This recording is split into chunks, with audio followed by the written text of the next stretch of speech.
This episode of Screaming at a Wall is brought to you by Razor Cake Magazine. Do you want to do your part? You want to help out a non-profit punk rock magazine? Well, now is your chance. Their June sub drive is about to end. Subscribe today and get 10 issues of Razor Cake mailed to your address every 2 months for 20 months. All that for $17. That's right, $17. The money generated from their yearly sub drive is crucial to their budget. If they hit their goal, they remain sustainable, and you get a killer deal with amazing content. So head on over to razorcake.org/subscribe. Do it today. There's only a couple days left. Do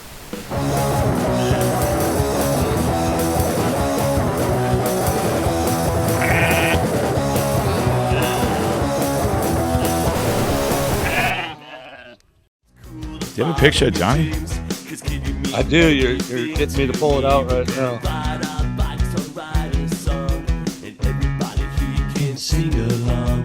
You saved my life and you're cooler than me. None of my friends would disagree. Yeah.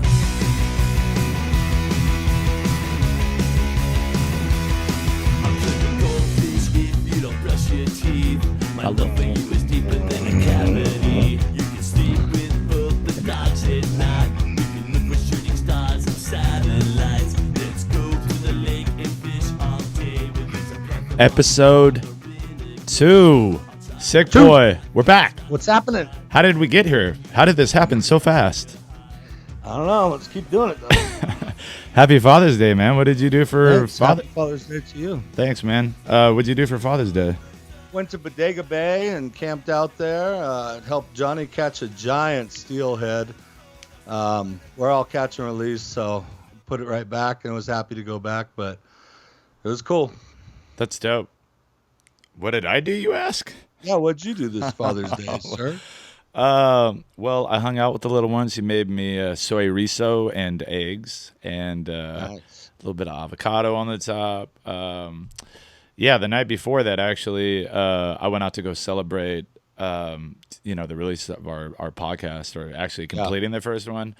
I went to a comedy club, first time going to a spot really, like socially, like in a really long time. My buddy Crispy invited me to go with him and his friends to this place called the Fourth Wall in Hollywood, and it was good. I think like maybe about like seven out of the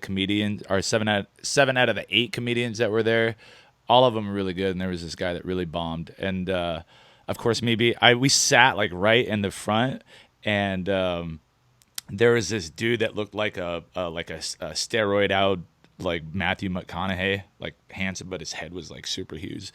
But one of his jokes fell flat like towards the end, and then I just go like this. I was like, nah, man, you're doing good. I was all being encouraging, and then he was like, oh, great. Now the guy in the front of the audience is throwing up gang signs at me. I think I'm gonna end my set now. Thank you. And then he like dipped.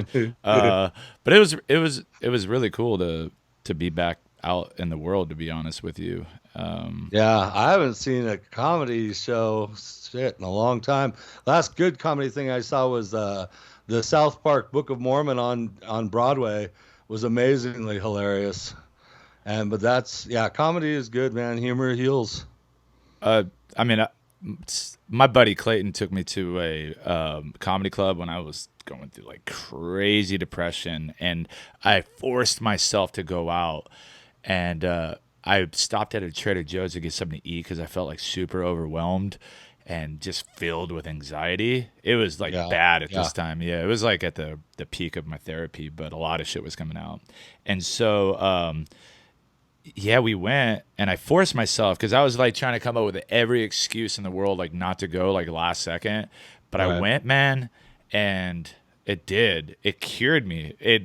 From that day on, I felt so good, and I laughed. And I was like, I was in the moment, and I was just laughing at all this shit, you know? Very important. I try to laugh, dance, and sing every single day. That keeps me kind of centered, you know what I mean? Yeah, you told me you'll just be hanging out like in the kitchen, you'll do a little skanking. Man, I'll start dancing, dude. Yeah. That's and it good. doesn't matter. It could be reggae, it could be the Replacements, it could be frickin' Fang, it could be anything, and I'm just down. I'm there to skank, dance, and it feels good. It's therapeutic. It really is therapeutic. Just dancing or music, like everything, right? Music, of course, but dancing, the body movement, and just feeling good about yourself and enjoying what that music is bringing to you. You know what I mean? Because that's giving you all those moves. So you hung out with your boy. You did some fishing, a little catch and release. He went and skated and tore up all the skate parks of that Yeah, area. he's getting good. Amazingly good. Yeah, he just got picked up by a hardware company. Yeah, Ranger Hardware. Ranger Hardware. Oh, that's dope. Out of Medford, Oregon. A lot of good things come out of Oregon. My buddy Race is up there right now. He's living the dream in Portland. Yeah, you should be.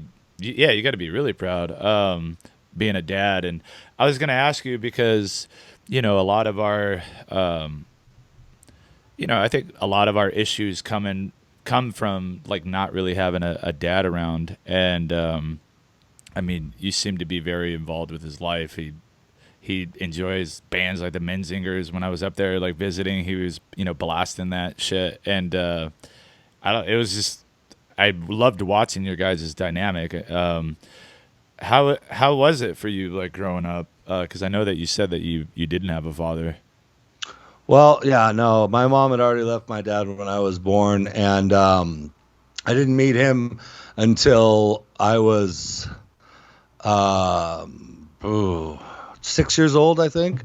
And I thought, because he hadn't been around that whole time, I thought he was the best thing in the world and that he was the answer to all of my problems, which again, and let's go back to the first episode where I tell everybody that I have ADHD and have had it all my life. And when I was young, it wasn't as commonly known and like dealt with like it is nowadays. You were a problem child. Oh, yeah, big time. Let's lock those kids up. Yeah, exactly. Yeah, that was perfectly me. But I met him, and then I got in trouble a few times, and he spanked me pretty bad one time, and so I didn't think that highly of him after a while. And anyway, so I wound up. I got in tons of trouble through time, and I wound up having to go live with him because my mom couldn't handle me anymore. And when I was there, he was very abusive and shit, and so my mom had to come and pick me up. And during all this time, when I was young, my mom had a boyfriend named Phil, who was my father figure from like 0 to like 5 years old. And then him and my mom didn't get along, so he had to leave our life. But he remained kind of my father figure from there on out. And my dad and I didn't see each other anymore. I mean, he's passed away since then. But Phil was my father. I considered Phil my father. And unfortunately, during this whole damn pandemic that just happened, I lost Phil in the middle of all that because his wife got COVID. And he couldn't be in the house with her, and he was already bedridden and having, home care coming and all that kind of crap.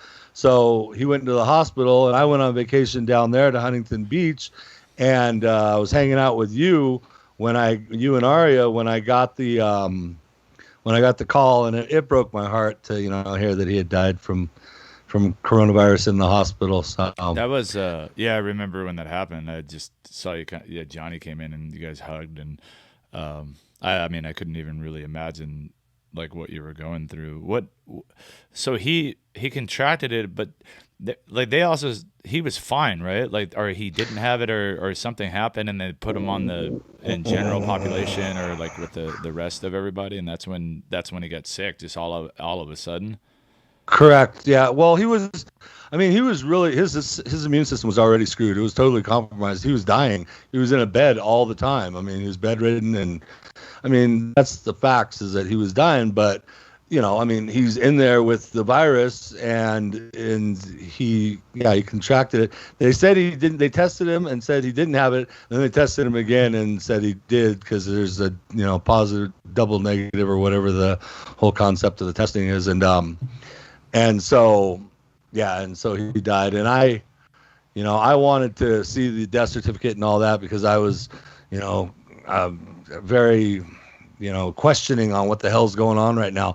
Because when they're not letting people see their family in the hospital and they're dying, that's pretty heavy shit. You know what I mean? So But I finally eventually did get to see the death certificate, and it pretty much did say, I mean, it did had COVID on there, coronavirus and stuff, but it also said he had pneumonia prior to that. So I mean, it was just levels of death that were It, coming together. it was like really hard to figure out what was going on at that time. There was so much information and misinformation, and I know you and I were, very skeptic. And I'm not going to say that I'm like anti-vaccine or I'm for vaccines or anything like that. But with the case where at the time I remember there was a lot of cases coming out where they were just like tagging people that they had passed away from COVID because they were getting more funding and stuff like that by having like higher numbers.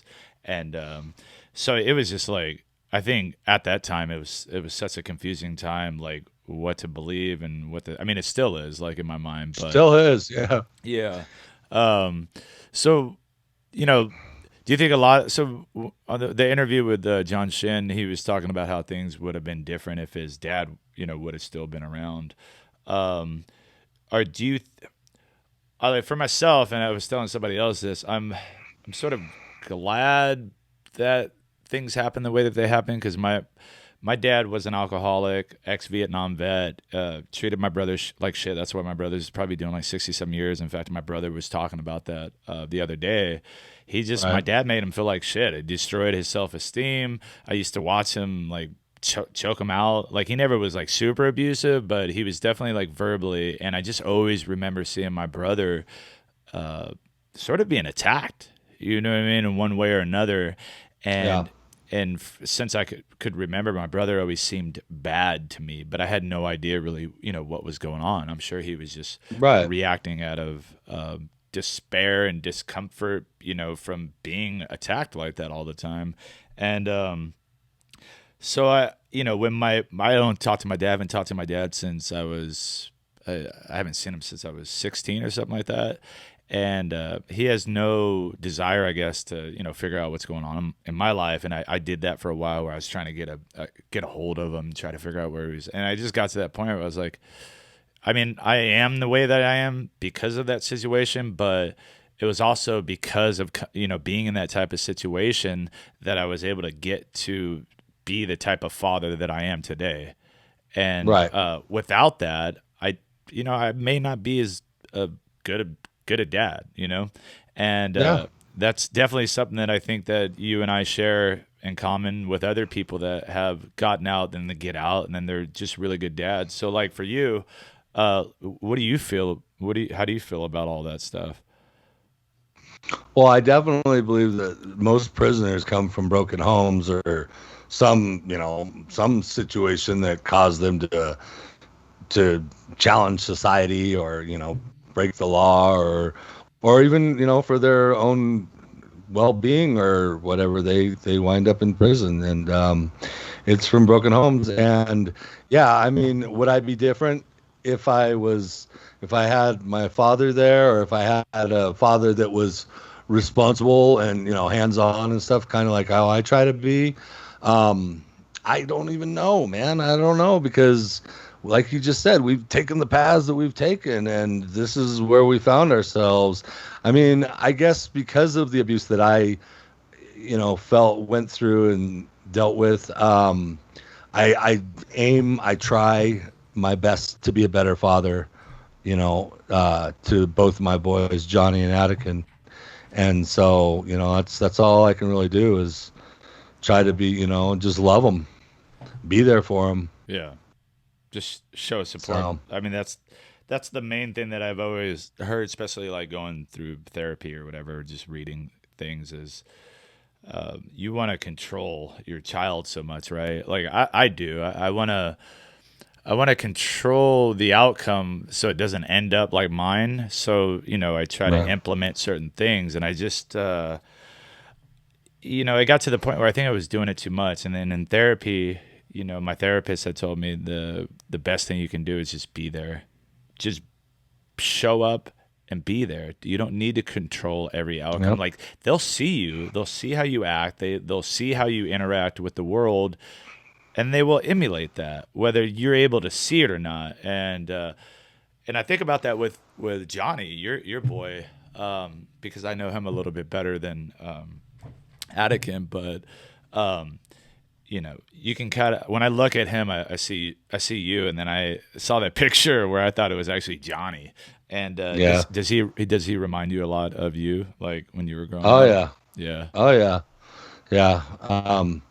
I mean, he's got a lot of things that I didn't have, but it's, I mean, there's still the personality and the different character traits are definitely there. Fatherhood, man, it's crazy.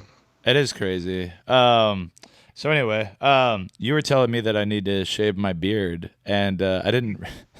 I wasn't telling you need to shave your beard. I said if you shaved your beard, you'll look a lot younger, Yeah, So but I didn't really realize it until I was kind of sitting there. I was listening to Bon Iver, right? And then I saw myself in the mirror.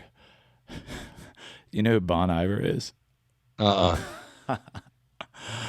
It's like, I guess, like I consider like kind of a hipster, like indie, like music or whatever. Okay. I was trying to be funny, but since you don't know who that is, it just went, somebody wants to be like Elliott Smith, obviously. sure, something like that. Yeah, but I was thinking maybe I'm going to shave it, so we'll see how that like goes out. Well, that conversation was also based around the mask thing, which is, what we were talking about. Is like, I was saying that it's probably harder to put it on with a beard.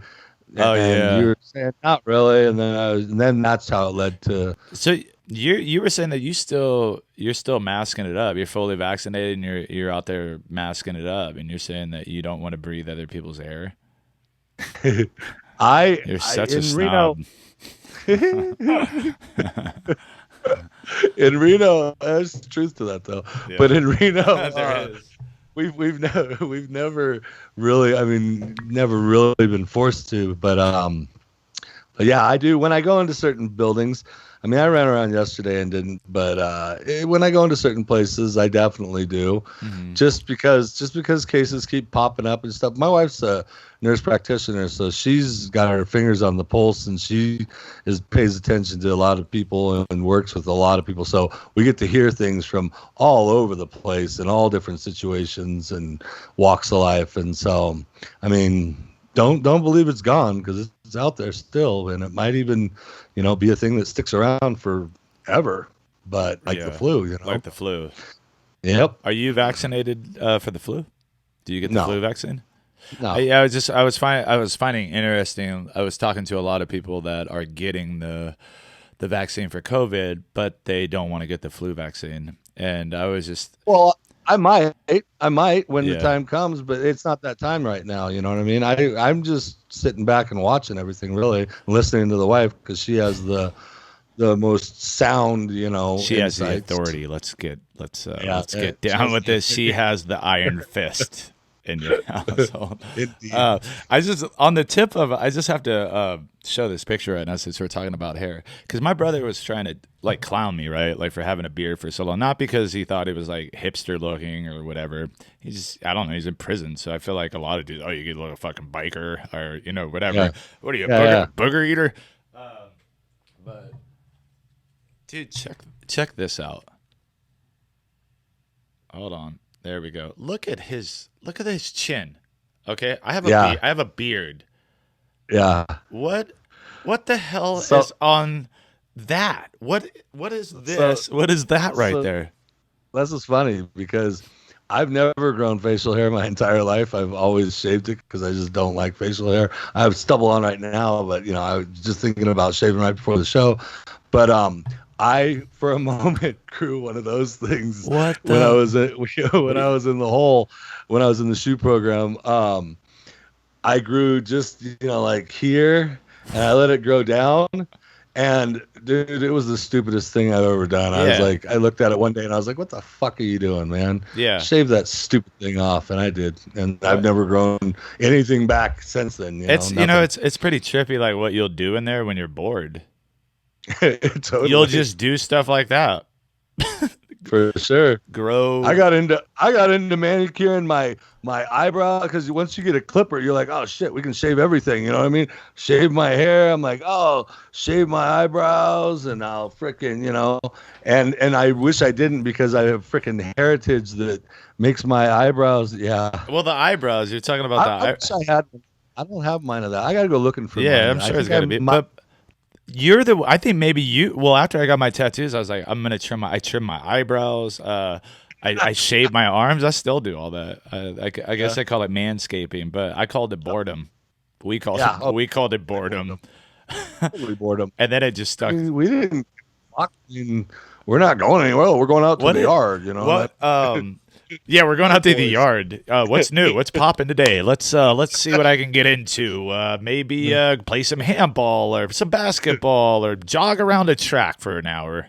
Do push-ups. Dude, yeah, work out. Yeah, you were really healthy when I met you, and not to say that you're not that now. Oh no, You've definitely, I've definitely went the other direction. yeah. for I think sure. I went, yeah. I kind of I've I gone mean, back. I still have all this stuff. You know what I mean? I still got what I got, but Yeah, skin. I've also got a belly here, and I Yeah. got this crap. Since we've been recording this show, I'm like, oh, I gotta lose weight, man. This is like I can see it now. Yeah, it adds 10 pounds, but I was 20 pounds. Yeah, it's an upgrade. I was thinking about like we were talking about like what we like got into with like the skateboarding with you, like building a skateboard. I was just like things out of boredom when you're in there, right? And do you have that gun, by the way, the tattoo gun? All right. Yes, I do. So, yeah. So this is referring back to the last episode, and then we'll be talking to John again this episode and finishing that up. So that right there is can you kind of break that down? That's the motor, Motor, right? needle. And what kind of motor is that? barrel. That's not a pank. This is out of a Walkman. Is that? Oh, that's a Walkman. So that's not the No. the laser CD one that goes back and forth. No. This one goes around so that the needle goes up and down, up and down. I'll get a battery pack for it to where I can run it on the show so everybody can see it. It's just two AA batteries taped together, and then Yeah, you put that was the one that I was talking about. positive and negative. You know what I mean? And that's it. But it'll pull the ink. You just dip the tip, and this tip is actually out of a lighter. So where the butane comes out in a lighter, you take that out and you use that as the tip for the gun because it holds it better. If you were to pull the ball out of a roller pen, you know, like a ballpoint pen, Yeah. that hole that's left after the ball's out of there is too big and the needle flops around in there. So we figured out that, and that was when I was in there, we figured out that to use this little butane squirter for the lighter is the best thing to keep that needle exactly where you want it. And it pulls it up, and then so then you take this thing off. Oh, this thing's been together for too long now. Don't break it. I won't. Oh yeah. But so this is post is held on. This is a headphone piece, like the metal piece that goes across the headphones like that on, you know, cheap headphones. Mhm. And that's what this post is that comes down that holds the barrel. And then these are pen clips that are like for putting in your, you know, you put them in your pocket. They're the ones that hold onto the pen. And then I just break off the little post on both of them and hold it to it like that. And then inside of here is an ink, like the thing that holds the ink in the pen is the thing that you're drawing your tattoo ink into and holding it in there while you're using it and tattooing with it. Yeah, that's great. Yeah. Yeah, those are the types of things that you come up when you're bored. Again, boredom. Yeah, boredom. Yeah. That's so crazy. I haven't seen one of those in a really long time. That's pretty cool. Yeah, we'll be talking about making the ink with John coming up in a minute. But yeah, boredom, man. Boredom is a trippy thing when you're in there because, well, I think for us it was it was interesting because we again came up with things like making skateboards, being in a band, and which was fingerboards. I made fingerboards. Fingerboards, and stuff yeah. too. Oh yeah. Yeah, and then I was saying like we did a thing with we called it extreme bocce ball, where you had softball. They had softballs there, and so they had like I think we would do like three. We had like yellow ones, and then we had a white one, and we had different colored ones. So we would use the the colored ones, we throw them, and then we would have the white ones, and those would be the ones that you would get closest to the other balls, and then you would score. But we were doing it to where we were like chucking it across the entire yard, and then hitting a fence, and then bouncing it off the fence. And damn, who was that dude? The guy Chris from Sacramento. Do you remember him? I'm pretty sure that he was in the Mac office, but you were probably gone. And then the other time, were you there when we did the kite? We built a kite. No, but I've done things similar to that. Yeah, Tell me your kite. It was just I don't remember how it came about, but we were in the Mac office, and somehow Pup was there and a few other people, and somehow I have no idea like how it came about. I just found myself participating in the act of trying to build a kite, and I don't remember what we used the tubing out of to kind of do the cross shape, but we used plastic bag, a garbage plastic bag, and kind of wrapped it around there, and then I forgot what we did for the string, probably like t-shirt or something like that. But we're like, let's go outside and like try to fly this bad boy. And they were like, yeah, let's do it. So we all went out there, and I think we were like in between the hole and 3 building and that little patch right there. And we were kind of far from the tower, like the tower was, above the gym. And so, I mean, we were trying for a little bit, and then all of a sudden, all the black dudes, all the Southsiders, if they were out at that time, probably like Border Brothers, those dudes were always on lockdown. But I just remember all the different cultures like started paying attention to what was going on. And then when we finally got it to fly up in the air, like it did. It wasn't a very long time probably, but it went up and it caught the wind, and everybody like started like clapping and like, yeah, That's like right. they were all like That's super cool. stoked. And then the cop in the tower, he was like, no kite flying on the yard. Like there's nowhere in the code book that says anything about that. So he's like, I don't even know if this is a legit thing to enforce, but yeah, man, that was probably one of the coolest most innocent moments we had when I was there. Well, that was a decent CO in that tower, because most of them would have tried to shoot that freaking thing out of the air, dude. Oh yeah, he shot the kite. Like he's just like pulls it out, and just Well, yeah. I mean that they shot those buildings. You could be sitting there on the building and they'd shoot it. You know what I mean? That's how that guy got his foot blown off, is because they just shoot constantly. They were shooting. I mean, fights on the other side of the yard, and they're gonna shoot the building that you're sitting in front of. Yeah, they don't. They're just like itching to do that type of shit. Did you say that you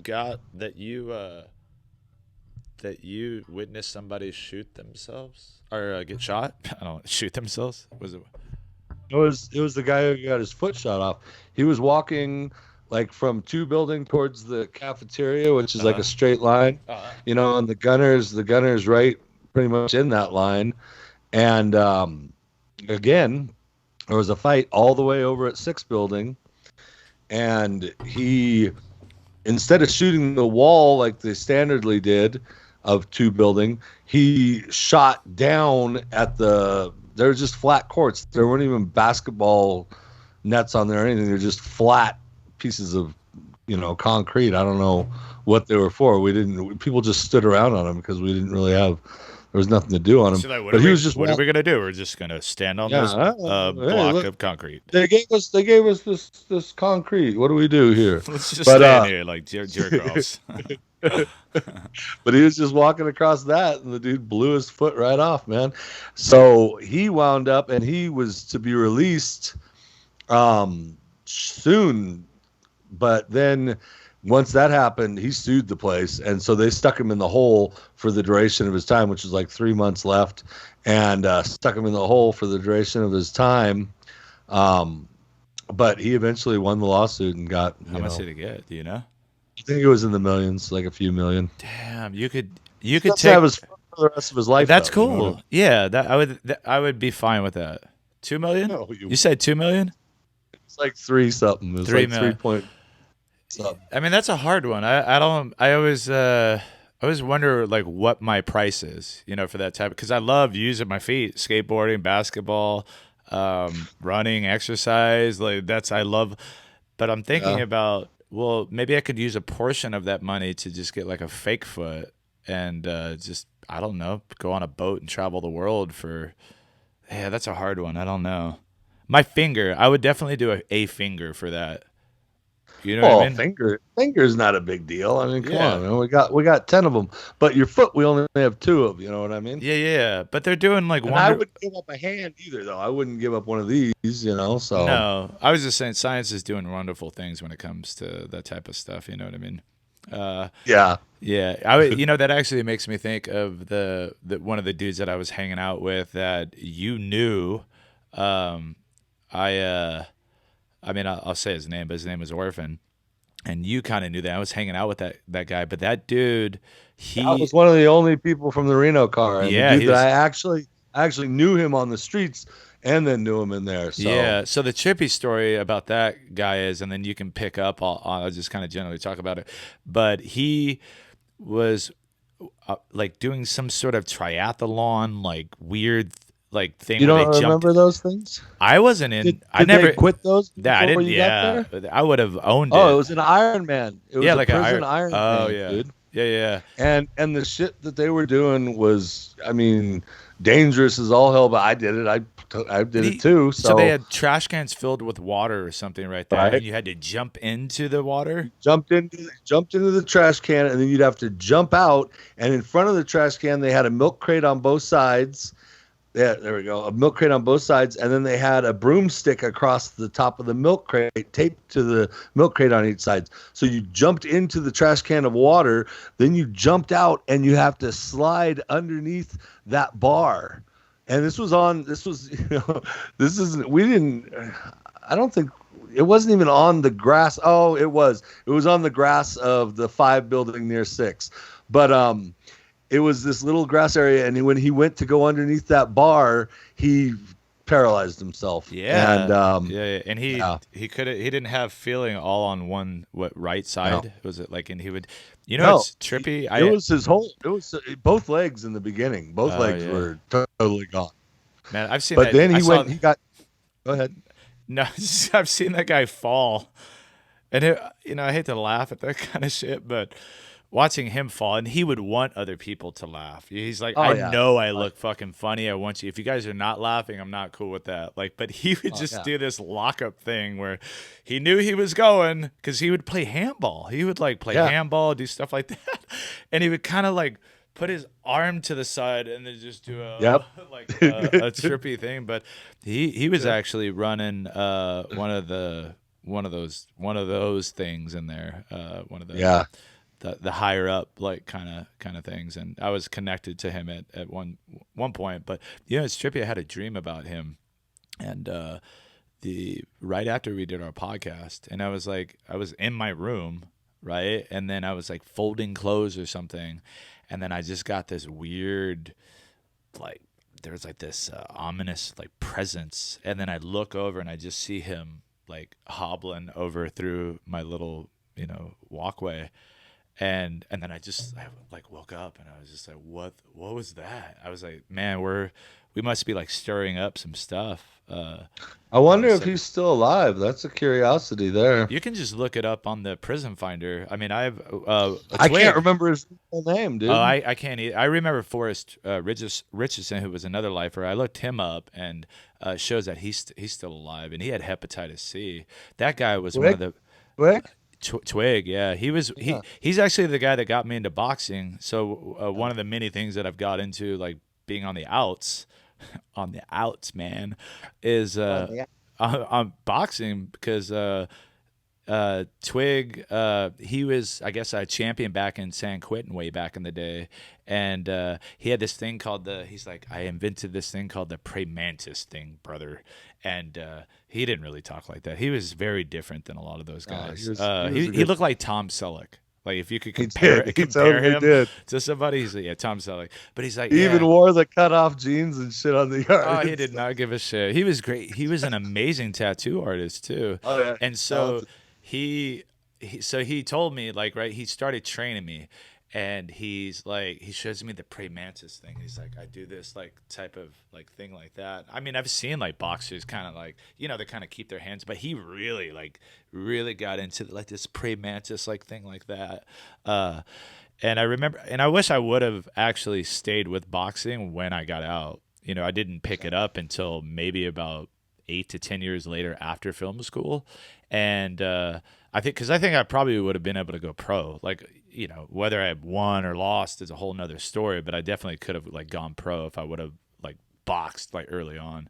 And you know, it's funny. I remember asking you about working out when I would like. I think I was still locked up, and it was either a letter or something. And I was like, "Yeah, are you still like working out like heavy?" And you're like, "Fuck no, I'm skateboarding."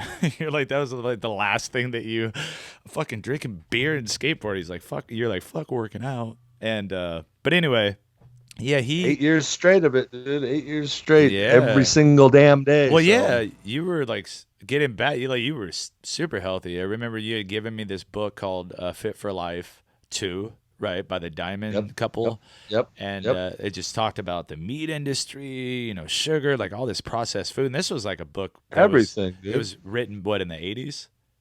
Yeah. Yeah. How did you? The first one was in the 70s, second one was in the 80s. Oh yeah.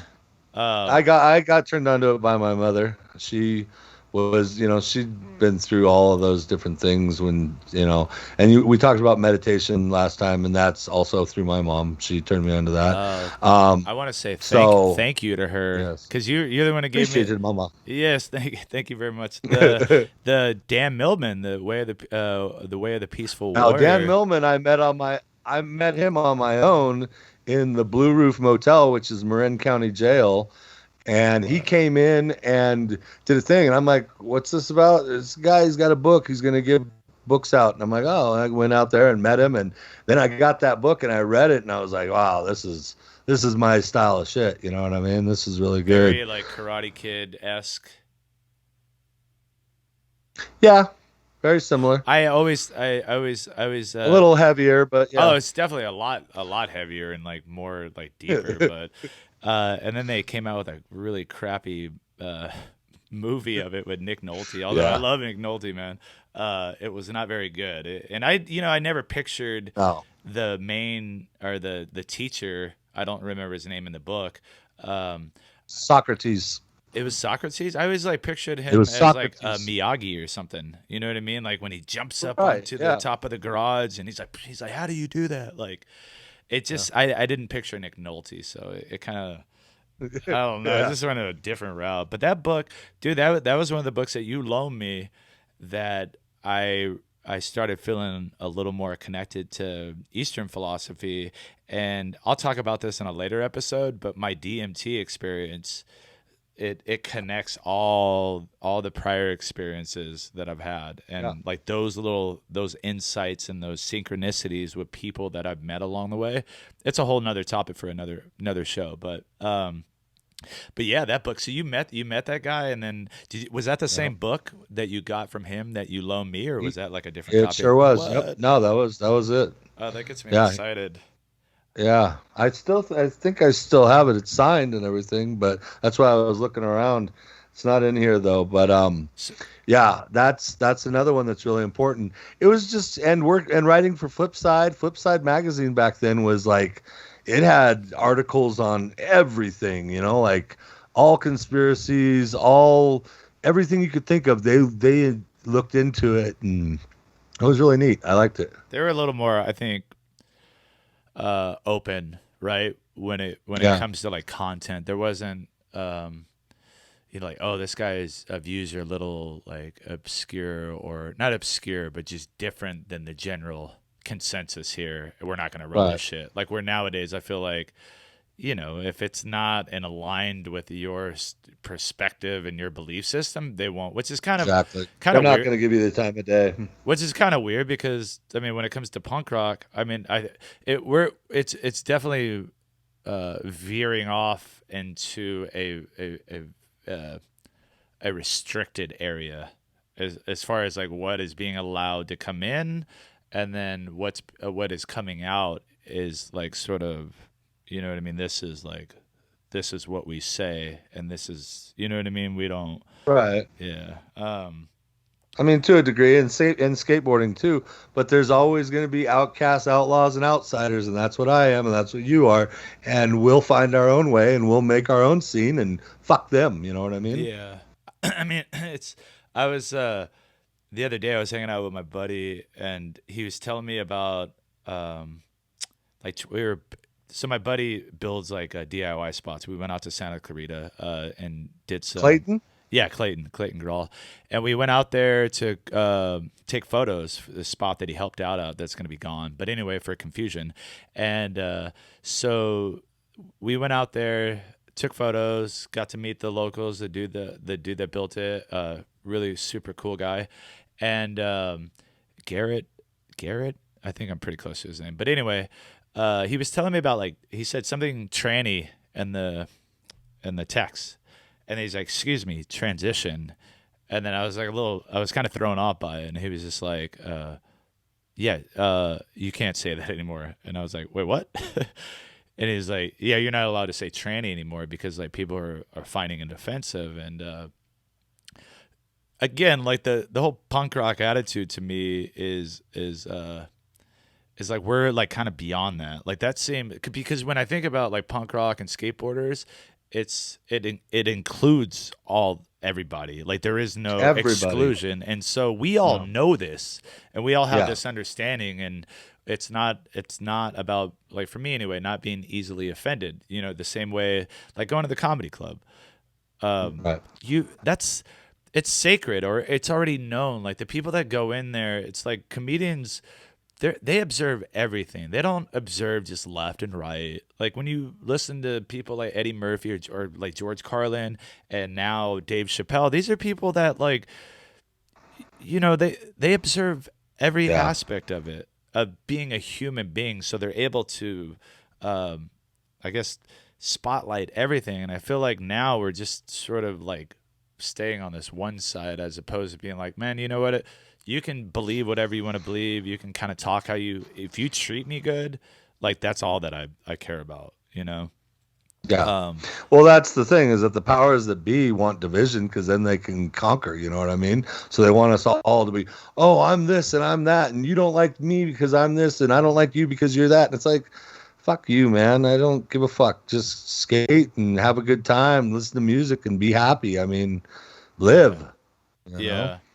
yeah. Yeah, I just I guess like punk rock music, we have that. I mean, I guess there's always going to be tribalism, and I guess what we're talking about is tribalism. Like when it comes down to it, now that we are sort of evolving, like culturally, we're still seeing things that are the same problems, same issues that were before. It was like race or like class, and there's definitely still like classism and racism, but now it's like kind of gone into this subculture category of like identity and connecting to a subculture where that is what, for me, what I see what's going on is this is what I am and you're not this, and if I hear this, then you are not okay, and it's not right that you're doing that. And that seems, I don't agree with cancel culture at all. I don't think it's right.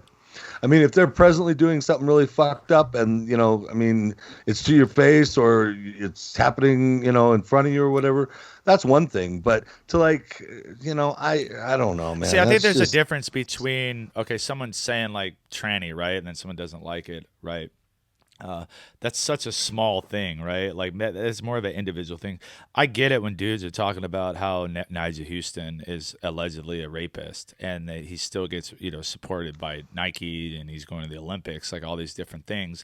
well, and Nike is a horrible fucking corporation too. Well, so. yeah, that's it. But like but people are still wearing Nikes, and they're still, you know what I mean? Like that's like, to me, that's kind of the irony. Some of is my that, favorite people wear Nikes, and they're really good people, Yeah. but they wear Nikes. I'm just yeah, like, yeah. And I'm like, well, I don't like them as a company, and like I have, but I mean I guess the contradiction of the two is like you're gonna point out and spotlight these individuals, these people, these groups, but then you're not gonna spotlight these other people that you're wearing like because it's a corporation, as if there is like a difference between the two, because there's not. Like if anything, it's probably worse. But when it comes to being a human or being a humanist and like caring and being benevolent. It's like, wait, no, don't. You're gonna worry about what that guy's saying and what word he's using and how he expresses himself. And I'm not saying people that they shouldn't be held accountable for certain things, but to the extent of where it's getting now is borderline, in my eyes, like sort of fascist, sort of regime like type of behavior. And it's definitely heading towards fascism for sure. And more of like a polarization of people where we're not because capitalism has failed, dude, completely, like it has many times over. And that fascism is definitely just creeping its way in right now. You know. Yeah, it's kind of taken on a whole like new form. And that, I mean, to be honest, that's why I got into punk rock, because I mean, yeah, you see sort of these things that go on, because I don't think it's any different than everything else. It's hierarchy in punk rock. There's people that belong to certain labels and they act accordingly to that. You know what I mean? Or they're in a band, so they project this sort of, air about them that they're better than. And that's not everybody. Those are only certain individuals. But with all that being said, it doesn't. I would never like judge this. I still listen to NoFX. I like Fat Mike, even though I think like certain things that he's done are like, dude, you're an asshole for like kicking some dude, you know what I mean, with your boot on stage, and then talking shit about Ben Weasel from Screeching Weasel for punching some girl that was getting violent with him. Totally hypocritical. Yeah, but I mean, I could never hit a girl unless she was beating on me. Then I'd be like, okay, I'm gonna deck you like to get you off of me. But see, that mentality and those behaviors are very, very similar, right? Like those actions, taking that sort of incident that happened where you got one guy that's just like, oh, it's cool to just boot some kid for being happy at your show, and then kicking a guy off your label, you know what I mean, because he got into an incident or whatever.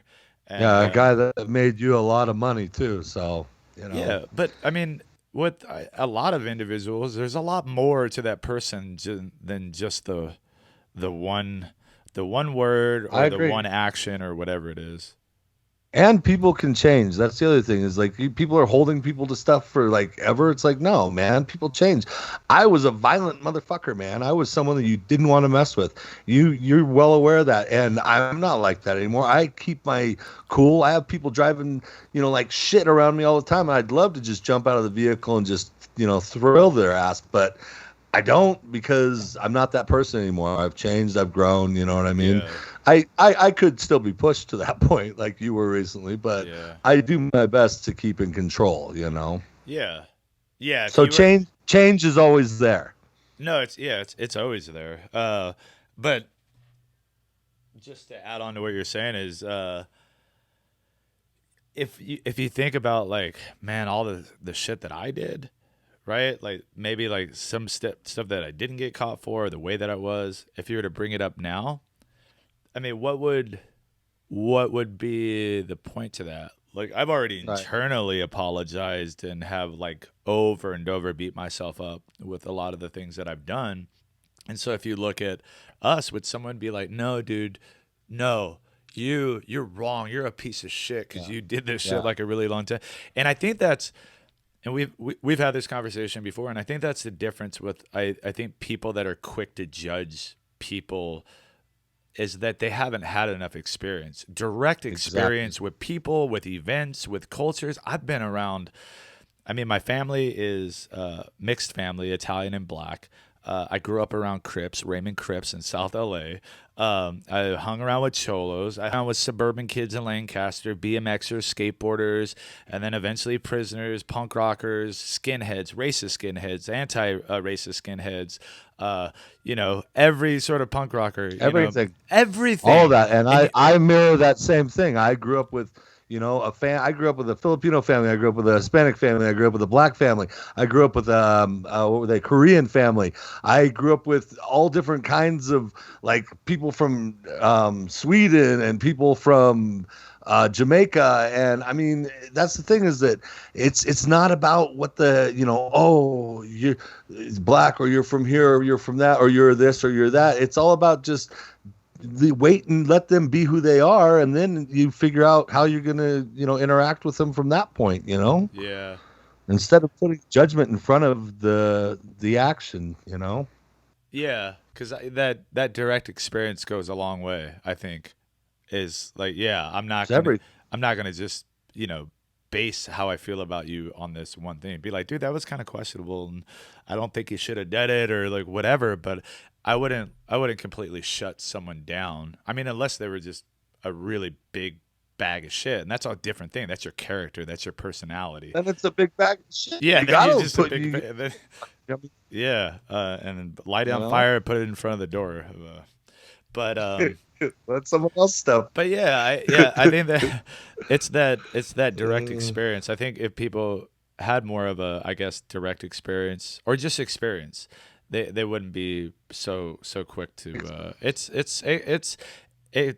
if it goes the way that it's going, it's going to be very, I think, scary for really like about people like being able to feel or express themselves, how they need to express them, because really what it's going to do is kind of push people into this like little cells where it's like they're not going to be able to sort of talk about things out in the open, and they're going to have to like go in instead of being like, let's just everyone talk about this shit, right? Like, and that's the thing is, Yeah. like we don't know, we're living, right? We're living day to day, but not one of us knows anything when you think about it. No, We don't no, know shit. And so no. if we act accordingly to like, dude, I don't have the answers. Let's both try to, let each other do what we think is like what we think the Yeah. answer is, as long as you're not being violent towards that. That's my viewpoint on that. But No, I was just earlier talking with Coral, as Phil's widow, about that. We had to make a dump run, and we were driving along, and I was like, the only thing I can do, I mean, this whole world's screwed up, and it is what it is, and the only thing I can do is try to do right, by what I do, my actions, trying to do the right thing and trying to pass along the right thing. A big reason why this is happening in this podcast, and that's all you can really do. You know what I mean? I can't force anybody to listen to us and change their life or anything. I can't force anybody to do anything. I can only put out what I know, my knowledge, my experience, and hope that somebody gets something from it. Because yeah. believe it or not, it's worked a lot in my life, and you're one of the examples of it. So Yeah, I mean, I remember you telling me just you take bits and pieces of, I mean, whatever it is. Like Yeah. if someone has like this knowledge or they have this experience, you don't have to mirror that person. You don't have to become a replica of that person, like a carbon copy of that person. You take bits and pieces. Like but I'm giving you something. Like there's nuggets that are being put out there. yeah, Pick them up. Like internalize them. How does this work for you as an individual? And because really, at the end of the day, I think it's the same as like religion, because religion's like they're giving you nuggets. Like it doesn't matter which religion it is. Like it's a whole different thing now. But the core, I think, of all religions, like they've given you nuggets on how to live life, right? Like in a genuine right. way to, share this place together, you know what I mean? Right. In a way to Yeah. like, let's just live it. Like why, but Yeah, but that's a Pandora's box. You want to open up religion? no, dude, I 'cause, don't. Like, Not yet. because all those Not yet. those little nuggets they give you are great, but if you go and you exploit them, then Well, it's yeah. just like capitalism, corporations, and everything that we're dealing with right now. You know what I mean? Yeah. There's a pure, beautiful thing. There's a pure, beautiful capitalist, thing that is pure at one time, but then it gets exploited and then it goes bad. Same thing with religion. Same thing with most things. Manipulation of what reality is. We were talking about this the other day with marketing and advertisements and things like that. And it was also talked about on some audio book that I was listening to. But the fact of the matter is, whether it be like Coca-Cola or whatever product, what they present to you, what's being marketed is false. And we're accepting we're accepting the manipulation and the statements of that product being false, and we're buying into this idea that this tastes really good. It's refreshing. I might be at a pool party hanging out with my friends. Oh man, I really wish I had a Coke, and somebody's gonna screenshot that. Just me going. But if the advertisements were real, if they stated what the truth of what the reality of the situation is it causes cancer, it fucks up your digestion system, it has no nutritional value whatsoever. But these things are not said because the truth, if you knew it, would you still take it? And there's some people that said, well, yes, I love the taste of Coke. That's a different thing. You know what I mean? Like, but yeah. Well, I was talking to Johnny about that recently because there's that movie, is it Crazy People, where the advertising agent goes to the mental institution, and because he has a breakdown, I'm pretty sure it's Daryl Hannah is in it, and Dudley Moore, I believe. And he starts asking the other mental patients in the hospital that he's in with to start helping him out with advertising ads, and like they came up with like, you want a hand job? Buy a Jaguar. And shit like that, dude, that are just the most ridiculous shit, but way more honest than any of the other ads were. You know what I mean? Like, want a young 23-year-old girl and you're 65? Buy a Corvette. Yeah. Exactly. Yeah. Is your marriage gone to shit? Do you have sex anymore? Probably not. Buy a Corvette. Nope. You will definitely get some 23-year-old. So I wanted to bring something up since we're on the topic of this, and we could wrap it up pretty soon if you want. I don't know. We're almost at an hour right now, which is pretty cool because I feel like we just started. Let's see. So, here we go. All right. So, all right. You actually had sent me this. This is breaking news for all you cats out there that don't know, that should know. The Subway artist formerly known as Yoga Mat Bread. I like that. I just made that up. Lab tests from 3 different LA locations proved 0 tuna DNA in any of the tuna sandwiches. Our thoughts and prayers are with anyone who ate this before. And this comes from Bob Menery. How do you pronounce his name? Menery. Bob Menery posted this. He's a funny commentator. He commentates on anything and everything. So I don't know how accurate that information is, but I don't either, but I believe it. I would say I believe it based off of their record of hiding the fact that their spokesman was a child molester and into child porn. And at one point, their bread was they used the same chemical that goes into yoga mats, and so people are eating yoga mats for the leavening. Yeah. And you probably know about that because you're a chef. Well, and also all of their sliced meat. I mean, it doesn't make it horrible because most deli meat is done this way, but most of their sliced meat is made like in Middle America and then shipped out to all of the different restaurants. But the fact that there was no tuna in the tuna fish that's pretty heavy. Dude, that's really heavy. Keep talking a little bit about that.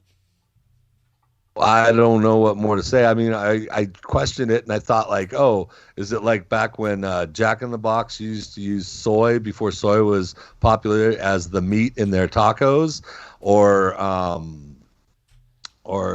something like that? Or are they using jackfruit, which jackfruit costs a lot though, so they probably aren't using jackfruit, which that's what most, vegan restaurants use as their meat, is they'll take jackfruit, turn it into whatever they want to. Jackfruit is disgusting to me. I mean, being someone that's primarily plant-based, I can't really back the jackfruit. But I saw this video one time of the CEO of Taco Bell, and he came out with a statement. He's like, I just want to assure our customers that our product is 88% USDA, 100% beef. The other 12% is our secret. And you're like, your secret? Yeah. What is the other 12% in there? Because I guess people were saying that it was like soy and it wasn't like really meat or something like that. And there is even on vegetarian Right. sites that you could eat Jack in a Box tacos because they were soy based, even though they're primarily probably soy based, and then they have meat in them. Same with Taco Right. Bell. But you're like, what the hell is the other 12% up in Or- there, man? Well, yeah, but that's that McDonald's thing that happened a while ago too, with the pink goo that was the chicken nuggets, and their beef was from a factory that was called 100% beef. That was the name of the business, so they could say they used 100% Oh, beef, and that's shit, where no the beef way. came from. Oh man, Yeah. see Yeah, they got caught doing that. these little manipulations of what the reality of the situation is, like the McRib. Yeah. Is it still a mystery? Nobody knows. It just magically appears every once in a while, and we have no idea what it is. And I have to say that Yeah, those. gotta wonder what event.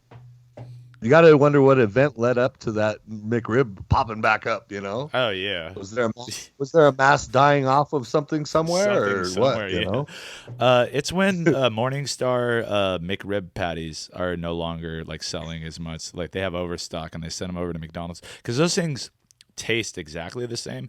But this is the odd thing is that you can't find those Morningstar McRiblet things anymore. They're gone. I used to love those. I mean, they were probably shit to eat and probably made of the same stuff as the McDonald's stuff, but they were really good. But it's funny as human beings that we're okay with the manipulation. We're okay with being lied to. We're okay with it. You know what I mean? And that's the thing that I don't quite understand about our species. I mean, I do understand it because a lot of it's a psychological, thing as well. But man, it's so goddamn evident. We have so much information now. We have so much. We get to know about everything. Yet I feel like people are more ignorant to what the facts are now, more than ever, because we actually have. We have the. No, go ahead.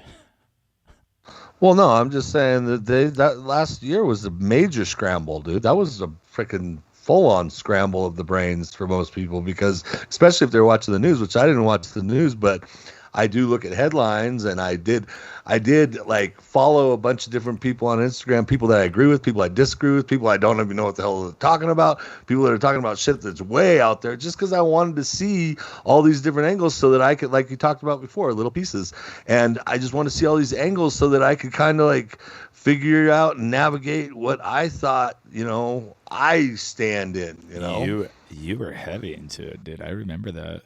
You were like calling me up. You're like, GC military stockpile there. What's going on in Los Angeles? Do you remember? Like because we were all. I remember all of we it, were dude. all I in watched it all. We were all in a state of fear, not like unknowing shit. But you were like heavy. You were like sending me videos all the time, and that was compounding like the fear, like everything. And I was actually kind of a part of that too. But where I was sort of spreading that, but I remember you were just like. There's something going down, and there was. That's what I'm trying to say. In a different way, I think. They were just trying exactly. It may not have been 5 than what everybody 5G network or something like that. You know what I mean? It wasn't. But it was all those distractions. It was all those distractions that mattered. You know what I mean? Because during all those distractions, while we're all going this, that, and the other thing, other shit's taking place. What kind of stuff? The government. Yeah. I don't know exactly. The government moves in wicked ways, man. What do you think that has there been a shift in perception or the reliance on government and corporation information to be the truth? And that, like, to me, that's what I see. I see what has transpired in the last year with the pandemic is news information. People are more misinformed now, so we have no idea what to believe. And there's been more of this reinforcement of agencies being the holier than thou source of what you're supposed to believe. And then there's groups like the children's health organizations that have issues with vaccines, and they're being taken off Instagram because because really the people that are running that are concerned that these pharmaceutical companies who don't care about anyone. I see that's the thing is that let's not let's not let's not fool ourselves that the corporations do not care. And I'm not trying to sound One like, I'm bit. not trying to sound like one of those dudes, It's true. but they It's don't true. care. If you were not a shareholder, and if that's it. They really do only care about the bottom line. So it's like you can have organizations like speaking up about pharmaceutical mishaps, people dying from these vaccines, maybe the long-term side effects of them, but they're not being taken seriously, and then they're being taken down off of Instagram. But it's like Right. let people decide, right? Right. Exactly. But the other thing is to say that you also got to say the other side, which is contracting the coronavirus or the COVID-19 thing, and then making it through it, and then the aftermath of it. There's people that are still suffering and struggling to try to survive even after having it and getting out of it. So I mean that's all reality too. So it's like Right. it's I mean that's what I'm saying. It's a scramble. There's so many different variations of the truth out there now that and tons of them are purposely put out there that are totally misleading. Right, because they feel like they know what's best for the population is like, and they don't. That's the thing Yeah. is that, like, again, we're all human beings trying to figure this out, and it's getting to the point where we're relying on these corporations and relying on government to say, you know what, we know what's best for you. This is what you should be doing, and that's really. It doesn't have to be conspiratorial or like anything like. It doesn't have to be that. It's not a No. conspiracy. It's no conspiracy that there's people like that inherently. I think if you're not someone that's attached to, I guess like for me like spirituality, and you actually care about human beings, is that like you're not gonna want to dominate. You're not gonna want to try to just create this empire of wealth and Right. things, right? And do whatever you can to obtain that, and not really care about who you're stepping on or anything along the way. And that's what we're seeing. We're seeing that in front of us, and people are buying into it. Yeah, the majority are. Yeah. Where do you think punk rockers now are the punk rock mentality? Where do you think that lies in this landscape of this new place that we're in? Lie, lie, lies, lie, lie, lies, lie, lie, lies. I mean, that's pretty much punk La rock has la always la believed that la la la. everything is just lies. You know what I mean? Like, Yeah. since Handshakes I are was a nothing kid, but that's all we've. Yeah, sorry. fuck you. Yeah, handshakes are nothing but a But no subtle problem. fuck you. Exactly. And but I can go back all the way to frickin' MC5 and, the Stooges and stuff. And the message still is always the same. It's always going to be the same. Live for yourself. Don't trust them. You know what I mean? Charles Bukowski quote is, when you see, the whole crowd going one direction, run the other way, Yeah. because they don't know what they're doing. Yeah. I mean, that's really it. Just standing on the outside. The whole, what are you rebelling against? What do you got? Yeah, what do you Because got? like, draw your circle, and I'm going to stand on the outside of it. So, and I know that makes, sometimes it makes you a lonely island standing by yourself, but at the same time, you got your own back, and I mean that's the thing. But you got to have that personal growth in order to be able to even do that. You know what I mean? So. Yeah. Do you think it's that the exploration of the self, like going inwardly, going crazy, right? Like going crazy, having these breakdowns and the reality that what you thought was the reality, and then completely just obliterating that to reform a sort of new concept, a new reality. And like a lot of people that listen to punk rock or go to prison or whatever, like these people that have done that to a certain extent, right? Bukowski, like these or Hemingway, like these people that lived on the edge that went completely nuts, that weren't a part of the norm. They weren't a part of Right. that herd. Right. Kind of have to have Noam Chomsky, George Orwell, frickin'. I mean, there's so many people out there, and those are the people that I look up to. Those are people that are like, oh, look, they got some good little nuggets for me to have. You know, I believe in these things. I actually stand behind this stuff. You know what I mean? Yeah. Because this I've actually watched in action. And I know that it's true. There's something satisfying about the word nugget. Yeah. Huh? The nuggets are great.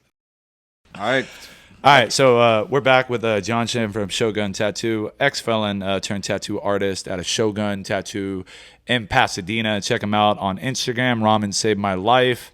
Dude. And if you're ever going to get a tattoo, I think you should get it from this guy because he does like amazing traditional work. I'm sure he does other stuff outside of that, but it's your stuff's looking good, man.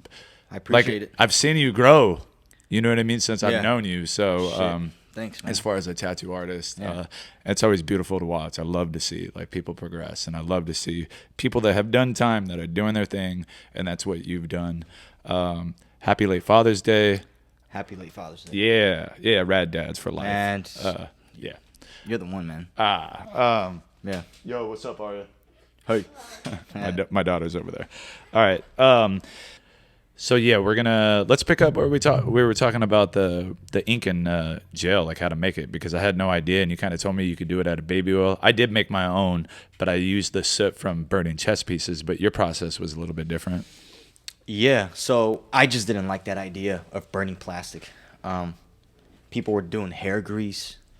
A lot of people were burning black chess pieces, and I was like, or checkered pieces, and you're burning plastic, man. It stinks. It stinks. Yeah, Not only that, it's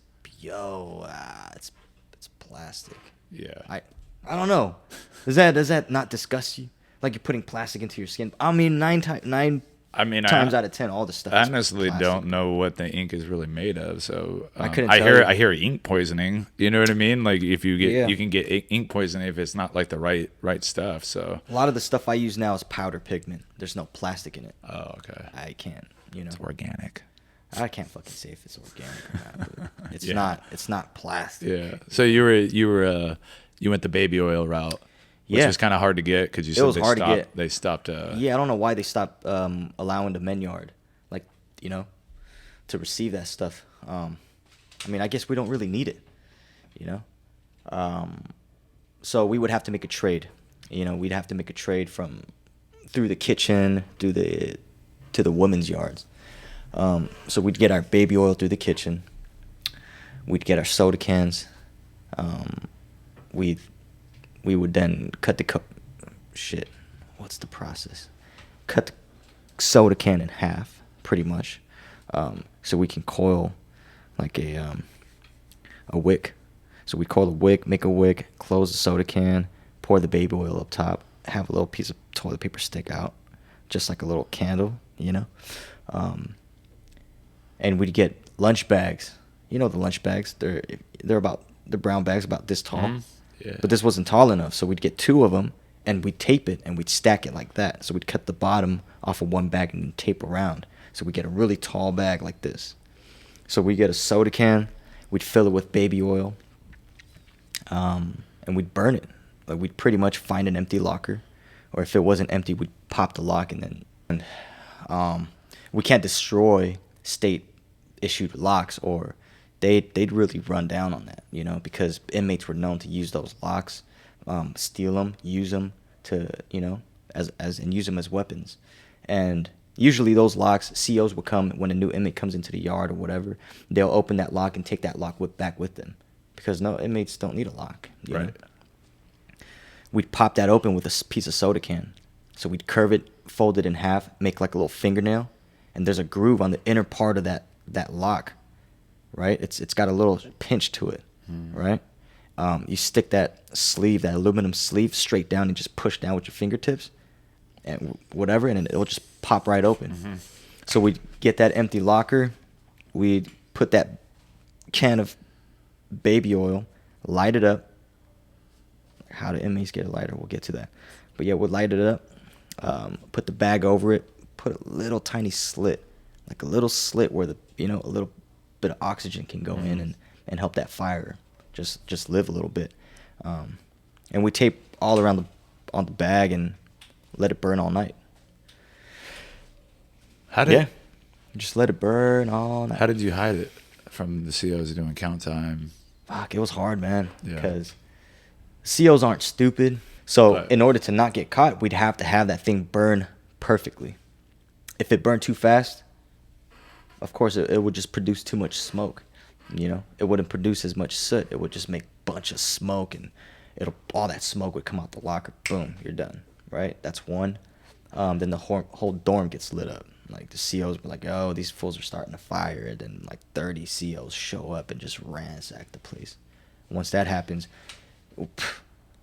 115s just start flying left and right.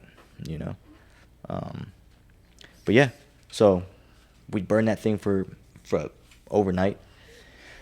And during daytime, the CO disappears like into his office. He's doing whatever. So then we'd open the bag in half. We'd get a playing card and we'd scrape all that soot. Find a guy that, wears contact lenses, and he always has that solution for his eyes. We'd empty that thing out, put the soot in there, a little bit of water, some soap. We don't use shampoo. Shampoo would, I don't know, it would create too much bubbles. It'll make the ink, it'll just feel weird. I like water. Water makes, water flows better, Oh, better. It just, Yeah, you gotta water flow goes like water. Yeah, and then we put it in the hot pot, shake it up, make all that thing, make everything mix up better when it's a little hot. So And then bam, you got ink you got the darkest ink in the yard. That's Is with great. baby oil. with baby oil. Yep. Yeah, I made some, like I said, out of chess pieces. And one of the batches I made was really dark, which is like the tattoo that's on the inside Yeah. of my arm. But yeah, a lot of the times, I think maybe that's why it's harder to tell like dudes that have been locked up, because they're getting better at making ink than they were like back in the day, where it's like that light blue, that prison blue tattoo ink, and you're like, nope, yep, that dude's been. Yeah. Now it's like it blends a little bit. Because they would use pen ink, and then a lot of that stuff was stick and poke too. stick and poke. Yeah. Yeah. And yeah, I mean, And I feel, do you think it bleeds more like that kind of ink versus I guess like professional ink? Because when I look at a lot of dudes that have been, like veteranos, or like dudes that have, were doing time in the 70s or the 80s, their tattoos are just like a blob.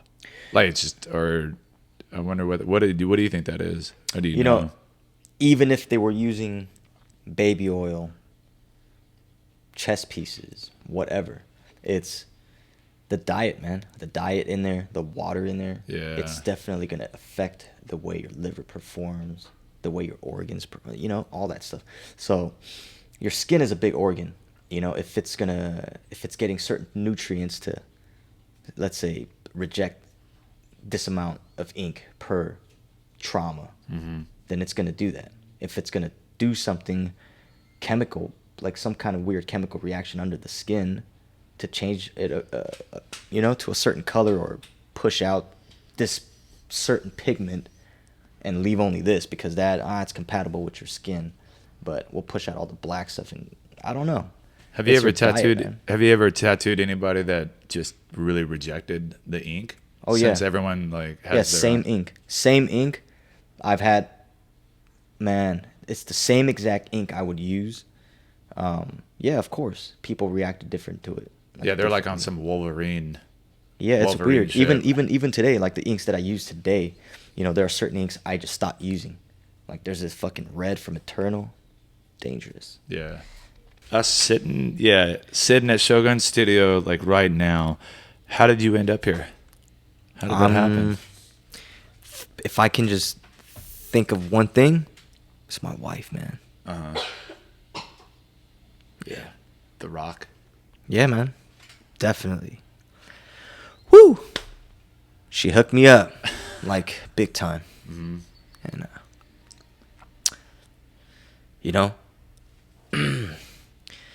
you start to understand what this saying means. Like the saying when someone says, like, I owe you my life. You know? It's like, yeah. And it feels good to owe somebody that, as weird as that sounds, it feels good that I owe my wife my life. She saw something in me that I knew I couldn't see, you know, in myself at that time. Because, yeah, even 6 months in prison can do something to you mentally. You know, it can break you down. It can change your whole makeup. Everything. It could, you know? How was it adapting, like, once you got out, not only to slinging ink on people? Tell me a little bit about that process, and then just tell me about the process of being an ex-felon, getting out, and trying to figure out what you were going to do with yourself. And then also, did you want to tattoo? I mean, it wasn't even like necessarily guaranteed that you're going to want to get out and tattoo unless you did. You make that decision when you were locked up? You know, no. I don't know, man. All I know is I'm not thinking about what the fuck I'm going to do with my life when I get out. I'm thinking about I want to go home. I want to go see my girlfriend. I want to go see my mom. I want to go see my brother. I'm not thinking about, damn, I need to get a job or whatever. It's like, I can't wait to show them how much I've blown up from these soups. Yeah. No. I couldn't wait to just be me again, you know? I couldn't wait to find myself again and really work in, I guess that's the type of work I wanted to do. Like, that's what I wanted to do, to become, is me again. The me that used to have fun, the me that didn't waste time trying to prove that I'm something that I'm not, you know? Doing bad shit, doing dumb shit. Like, I just wanted to, I don't know, feel something other than what that fool say about me. Is that fool looking at me right now? What? Like, yeah. Like, hey, who's walking behind? Like, the world is like that. Yeah.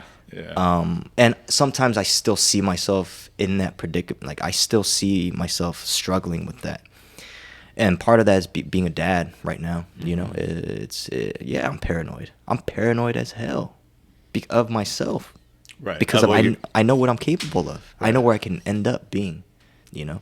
And a lot of people kind of laugh at that and say, "Oh man, you're just paranoid." Like, do you know why I'm paranoid? You don't, because your life has been like this to you, you know? It's like you haven't been there. And it's cliche to say that, "Oh, I've been there, done that, this and that." But what do you think I really mean when I say that, or what do you think somebody means when they say that? You know, it's like, there's some PTSD behind that for sure. Yeah. So I'm sorry, kind of going back to no, tattooing just happened. Blessed, like, it's a blessing, you know. It was a blessing that something happened inside prison where I was more attracted to it. You know, I felt like this is the time to put the work into making this something that you have as a trait. Like, you're good at tattooing. I wanted that. This dude's good at painting a wall. I wanted that. He's good at skateboarding. I wanted that, you know. So tattooing was one of those things. It was a characteristic, or like an attribute, like something. Just add it to the skill. list, right? Yeah, I wanted to just, So it was in the back of my head, like, oh, I want to be good at building, or like I want to be just like my dad, or, you know. I just wanted to be me. And we're back. How was that? That was amazing. It was good. Have you ever gotten a tattoo? What was your first tattoo many. you ever got? It was from Taekwondo when I was in drug rehab, and I did it with a needle and thread wrapped around it, and then we dipped it in. I can't remember what kind of ink we used. I think we used pen ink and something else that was dark, and I tattooed it, and it was like a little cross right here, and it had a dot at each point, which meant that I was mentally, physically, and spiritually intact, and with the cross. But because I was raised in a lot of religion, and I rejected the hell out of it because I was beat by the priests and all that kind of stuff. I wasn't the one that was molested. I was the one that was beat. So I never believed in religion, and now, as you know, it's a down by law symbol. Oh, that's what that is. That's what that evolved into. I was like, is that a You prerequisite? were the one who guessed it a long time ago. Yeah, I was gonna say, is that a prerequisite to the spiritually, like physically, like all? Is that a prerequisite to like get out of that place? You have to get that tattooed. You were, that's crazy. Yeah, there's a lot that I don't know about you, man. Huh? Well, you'll get. I said no. That was no prerequisite. I said you'll get to know me though. Yeah, that's crazy. I mean, I've known you for a long time, but there's still a lot that I don't know about you, sick boy. Well, there's a lot I don't know about you, Mr. Kasper, and we will learn about each other during this show. Yeah, so will other people. Other people are already like watching and they're or listening, Oh, yeah. and they're like, "Oh man, I didn't know that." Thank you, other people. Thank you. We I appreciate appreciate you. that. Well, I really do. Speaking of the people, Truthfully, no, this is always the people that know us, and I'm sure we're all about the people, most definitely. people. And that's why we're doing this. But what are you looking at the door again? This is going to be a reoccurring. I'm looking at. You gotta remember that I have posters everywhere. So thoughts come from No, I know. everything that I I look. know, but it's know what funny I mean? because last episode, you were like, I'm looking I at was looking you're looking at the door. Worried about the door. I'm like, oh, you're looking at the door. I was like, that must be like some PTSD stuff from prison. Like I was like watching the door or something. But no, you just are really good friends with the door, and you're like, I gotta watch out for you, little Yeah, buddy. I'm good. Yeah, hey, buddy. Hey, buddy. No, I also have a little dog that I worry about jamming in here, and then I got to deal with that. You know what I mean? Gotcha, for sure. So yeah, we're definitely going to learn more about each other, and I want to say that it's been amazing the amount of people that have supported and watched the video so far and gave feedback.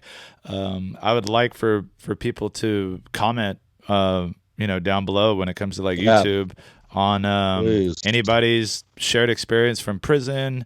Whatever topic we're talking about tattoos. What's your favorite tattoo? What's the worst tattoo that you have? Those are always fun. And even if you send us a picture, we'll definitely we'll post that on the next episode if we get some really bad tattoos. And you guys see my bad tattoo. That's the worst. But yeah, we really appreciate everyone. Do all that subscribing stuff because we are trying to get up there. Please do. Please subscribe. Yeah, and share if you can. And I think is that it? Okay, and we're done. Okay, goodbye. I think we're gonna just leave it off of And it. flip. And I got you. Hold on. You got one now? Hey, Baka. Nice. I think they do that actually at And done. They do the beginning of it. Should be like, yeah, Screaming on a Wall, episode 2, take 1, and go. Hey, my name is Giuseppe. It's my yes, a cannoli, ravioli, yeah. I said, yeah. I went into like a Swedish accent. Yeah, spaghetti. Danish, Italian, man. Yeah. No, but seriously, we really appreciate you guys listening on all the formats that we're on now and watching on YouTube. Yeah, I feel like it's always like a really long goodbye. I don't know when to say goodbye. Is that going to happen now? Sickboy signing off. Kasper, Kasper, K70283. Yes. Sickboy, H72927. Yeah. Signing off. Signing off. Peace. Get out of here. All right, stop. Gang signs. Gang signs. I think I'm done. This is the last of my set.